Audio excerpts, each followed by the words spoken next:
세계에서 가장 모범적이고 독창적 응원 문화를 가지고 있는 한국은 2002년 월드컵 때 모든 국민들이 붉은 옷을 입고 한마음이 되어서 세계가 놀랄 만한 응원을 했죠.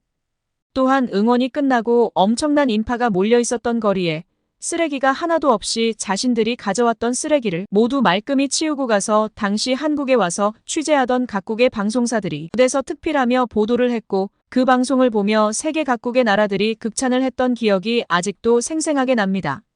저는 그날 이후부터 한국의 응원 문화를 보고 붉은 악마를 가장 사랑하는 외신 기자 중 한 명이 되었고, 이번 카타르 아시안컵에서 다시 한번 한국이 경기하는 모습과 특히 아시아 나라들의 응원 문화와 매너에 대해서 취재를 해볼까 합니다.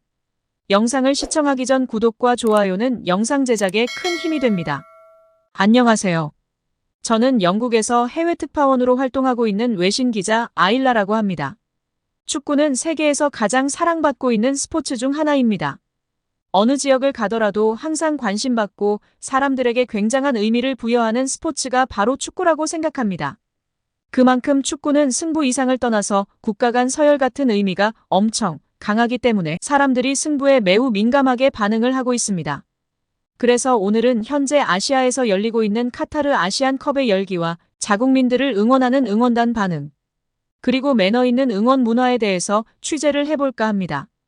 특히 이번 아시안컵에는 유럽 리그와 프리미어 리그에서 뛰고 있는 손흥민, 이강인, 황희찬, 김민재 등 한국을 대표하는 스타 플레이어들이 모두 출전을 해서 더 기대가 높은 것 같았습니다. 제가 취재한 바로는 한국은 아시안컵에서 2번밖에 우승을 못했다고 합니다. 아시아 축구의 맹주라고 자처하는 한국이 아시안컵에서의 성적은 그다지 좋지 않은 것 같습니다. 그래서인지 한국은 이번 아시안컵에서 64년 만에 우승을 하기 위해 유럽에서 맹활약하는 해외파와 꾸준히 대표팀에 뽑혔던 선수들로 최정예 멤버 구성을 했다고 합니다. 그만큼 한국축구협회와 방송에서도 역대급 선수 명단을 구성해서 아시안컵에 출전하는 이번 대회에 매우 큰 기대를 하고 있다고 했습니다.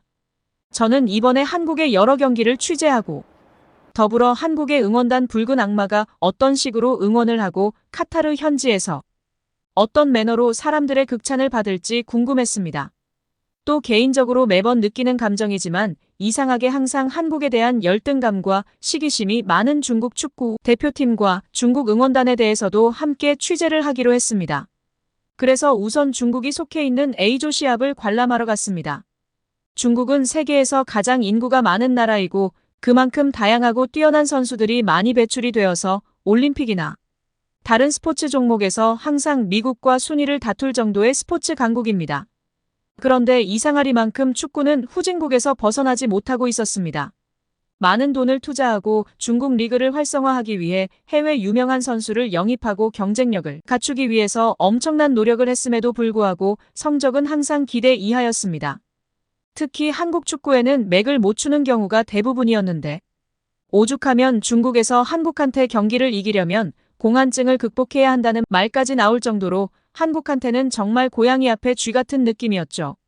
그런 중국도 이번 아시안컵에서 칼을 갈고 나왔으리라 생각되었는데, 결론부터 말씀드리면 중국 축구는 더 퇴보가 되었고 선수들의 기량이 형편없었습니다.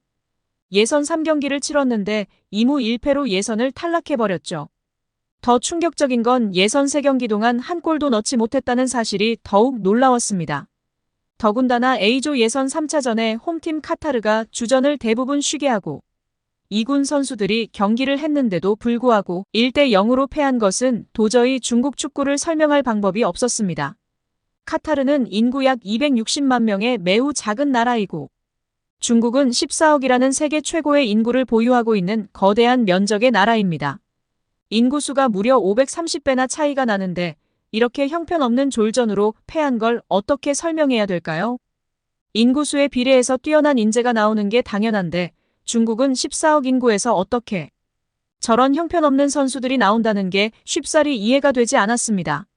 오죽하면 14억 명 중에 공 잘 차는 11명을 못 뽑아서 이런 개망신을 당해야 되냐며 중국의 국민들과 언론들은 엄청난 분노를 했다고 하는데요. 솔직히 이번 아시안컵에서 중국을 비롯한 몇몇 나라들의 수준은 처참할 정도로 형편없어서 과연 저런 경기를 돈을 주고 관람하거나 시청을 할 필요가 있을까 하는 의문이 들 정도였죠. 그리고 한편으로 또 다른 실망한 부분은 중국 선수들의 경기 매너였습니다. 공은 둥글기 때문에 이길 수도 있고 질 수도 있습니다. 승부의 세계는 항상 100%의 정확한 예측이 불가능하죠. 하지만 중국 선수들의 경기 매너는 여전했고 매우 거칠었으며 그냥 싸움꾼 같았습니다. 제가 경악을 했던 것은 중국이 레바논과 경기를 하면서 레바논 수비수 얼굴을 걷어차는 장면과 상대 선수 복부를 가격하는 행동을 보고 역시 중국은 소림축구에서 벗어나지 못한다는 결론을 내렸습니다. 중국팀은 매우 거칠고 심하게 흥분하면서 상대방에게 몸싸움으로 도발하는 장면들이 너무 많이 나왔습니다. 저런 중국 선수들의 행동은 매번 시합 때마다 항상 보였던 수준 낮은 행동이었습니다. 중국 선수들의 사고방식은 실력이 안 되면 근성에는 지지 말자라는 이상한 사고방식이 있었고 저런 비신사적인 행동을 하면 할수록 더 열등감만 표출되고 다른 나라 사람들의 조롱거리로만 보일 텐데 왜 저런 짓을 할까요? 저렇게 비매너적으로 경기를 계속하게 되면 다른 나라에서는 중국과 시합을 꺼려할 거라고 생각되었습니다. 실제로 다른 국가에서는 중국과 친선 시합조차도 꺼려한다는 말을 들었는데요. 중국과 경기를 치르고 나면 선수들이 심각한 부상을 입고 한동안 경기에 나가지 못하는 경우가 많이 발생해서 대부분의 나라들이 노골적으로 싫어한다고 합니다. 오죽하면 시진핑 국가주석도 중국 축구를 포기했다는 말이 나올 정도라고 하네요. 실력으로 상대를 압도하지 못하면 매번 거칠고 쓸데없는 과격한 반칙만 양성하며 중국 선수들은 노골적으로 상대를 가격하는 소림축구를 서슴없이 하면서 자신들의 이런 불필요한 행동에 대해서 전혀 반성과 잘못한 게 없다는 그런 표정으로 경기하는 걸 보고 저는 중국 축구는 미래가 보이지 않는구나라고 생각했습니다. 제 생각에 중국은 이런 불편한 사실을 알고 있으면서도 그냥 덮어두는 뿌리 깊은 관행에 전혀 개선이 안 되는 것 같았습니다. 아니, 개선할 의지가 보이지 않았습니다. 그런데 중국 축구와 더불어 더 답답하고 한심하게 봤던 건 중국 응원단의 태도와 무자비할 정도의 비매너였습니다. 중국 응원단은 첫 시합에서 레바논하고 비기자 한국 심판 때문이라는 이상한 논리로 자신들의 자격지심을 보였습니다. 그 시합에서 심판이 한국 심판이었거든요. 그리고 중국 응원단의 비매너는 2026년 북중미 월드컵 아시아 2차 예선 당시 일부 중국 관중이 경기 시작 전 한국 애국가가 나올 때 야유를 보내고 손흥민과 이강인 등 한국 선수들을 향해 레이저 불빛을 쏘는 최악의 쓰레기 매너를 보여줬다고 합니다. 중국 관중의 이런 사악한 레이저 테러에 대해 과연 지구상에 저런 몰상식한 의식 구조를 가진 나라가 있을까라는 말들이 난무했다고 합니다. 저는 중국 관중 매너를 취재하기 위해 중국 응원단 근처에 자리 잡고 그들의 응원 문화를 볼 수가 있었는데 정말 어처구니가 없었습니다. 저는 외신 기자이다 보니 과격한 축구 문화에 대해서는 너무나 잘 알고 있었죠. 특히 유럽에서는 축구 시합이 벌어지면 정말 사람들이 광기를 보이고 심지어 영국에서는 축구장에서 난동을 부리는 홀리건들을 많이 봤기에 중국 응원단의 과도한 응원이 있을 거라는 예상을 담담하게 볼 수 있을 것 같았습니다. 그런데 그런 저의 생각은 한순간에 날아가 버리고 말았습니다. 경기 시작 전부터 상대방 국가가 나올 때 중국 사람들은 북을 치거나 야유를 보내고 심지어 가운데 손가락을 펼쳐 보이며 떠들고 웃고 하는 모습에 너무 눈살이 찌푸려졌습니다. 아무리 과격한 응원 문화가 있다고 해도 상대팀 국가를 연주할 때 야유를 보내고 고함을 지르는 이유를 도저히 이해 못하겠더라고요. 그리고 국가 연주가 끝나고 상대 선수가 운동장에서 시합하기 전에 몸을 풀고 있으면 심하게 욕설로 도발을 하며 마치 싸움을 하러 온 것처럼 흥분을 했습니다. 예전에 중국 응원단은 한국과 시합 때 한국 응원석으로 묵직한 쇳덩어리를 던져서 부상을 당하게 하는 긴급 상황도 발생했다고 합니다. 저는 중국 응원단 옆에서 이들을 지켜보며 중국팀의 실력도 형편없지만 중국 국민들은 더 심각한 문제가 있다고 생각했습니다. 배려라는 것은 찾아볼 수조차 없고 폭력과 욕설을 하는 광기를 보였으며 아무 곳에나 먹던 음식물을 던지고 침을 뱉고 한마디로 매우 저급한 국민성을 제대로 보여줬습니다. 과자 부스러기를 흘리고 봉투는 아무 거리낌 없이 그 자리에 버리고 바닥에는 왜 그렇게 침을 많이 뱉을까요? 엉겨붙어 있는 가래침과 과일 껍데기, 음료수, 페트병 등 중국 응원단 발밑으로는 전부 쓰레기가 가득했습니다. 또 심각한 것은 중국 사람들에게서 냄새가 아주 고약하게 나는 겁니다. 뚜렷하게 무슨 냄새라고 말을 못하겠는데 표현하자면 꼬랑내 같은 정말 짜증나는 냄새인데 아무래도 씻지 않은 냄새인 것 같았습니다. 그렇게 중국인 특유의 쉴 새 없이 떠들며 큰 소리로 말하는 행동들과 저질의식을 보던 저는 처음과 달리 이내 극심한 스트레스가 왔습니다. 경기 내내 욕설과 심지어 자기들끼리 싸움을 하며 근처에 있던 다른 나라 관중들에게 공포심을 조장하는 행동에 저는 할 말을 잃어버리고 말았습니다. 경기가 끝나자 어김없이 자리에는 온통 쓰레기와 각종 오물들로 범벅이 되었고 중국인들은 남의 나라 관람석에서 아무 거리낌 없이 버린 쓰레기를 치울 생각도 하지 않고 당연하다는 듯이 나가버리더군요. 그들의 얼굴에는 양심이라는 단어는 찾아볼 수조차 없었죠. 공중도덕이고 질서, 이런 의식구조는 완전히 바닥이었습니다.